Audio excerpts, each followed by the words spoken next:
তো হয়ে যেত, কিন্তু এত উচ্চ কণ্ঠে আপনি কেন আওয়াজ দিয়ে জানাজা করালেন? আমার আব্বা, আমার ভাইয়েরা, সুলতান ইবনে আদিল রাহমাতুল্লাহ আলাইহির জানাজা এমনটা ঘটলো। এবার আল্লাহর ওয়ালি হযরতে খিজির আলাইহিস সালাম বললেন, বাবা জুনাইদ, মানুষের চোখ কটা? বলে দুটো। কয়টা চোখ আপনার আমার? দুটো। কিন্তু আসলে আপনার আমার সকলের চোখ হলো তিনটে। বলেন তো, এখান থেকে আপনার আমার বাড়ির দরওয়াজাটা দেখতে পাই কিনা? আপনার আমার কুয়োটা কোথায় দেখতে পাই কিনা? আপনার আমার ল্যাট্রিন বাথরুমটা কোথায় দেখতে পাই কিনা? বোঝা গেল বাল্য পাঠে ছোট্টবেলায় যখন পড়েছি, কত সুন্দর সুন্দর কথা লেখা আছে। একে চন্দ্র, দুয়ে পক্ষ, তিনে নেত্র।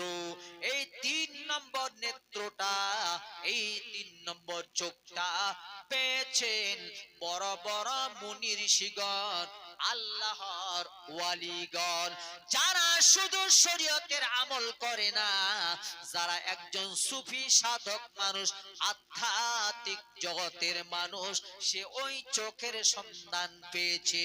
মান আরাফা নাফসাহু ফাকাদ আরাফা রাব্বাহু। তুমি নিজেকে চেনো, তবে আল্লাহকে চিনতে পাবে। বলছে জুনাইদ,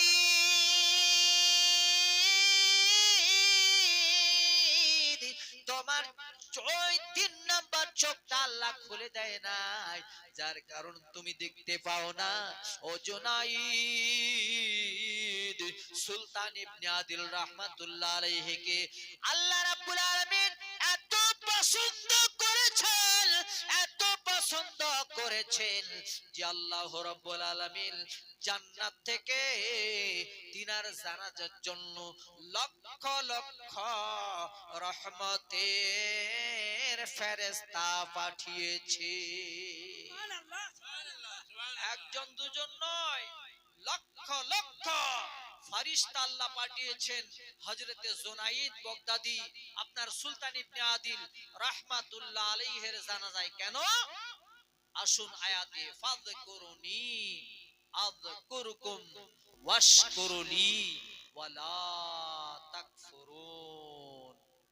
বান্দা, তোমরা আমি আল্লাহকে স্মরণ করো, আমি আল্লাহ তোমাদেরকে স্মরণ করব। এ বলে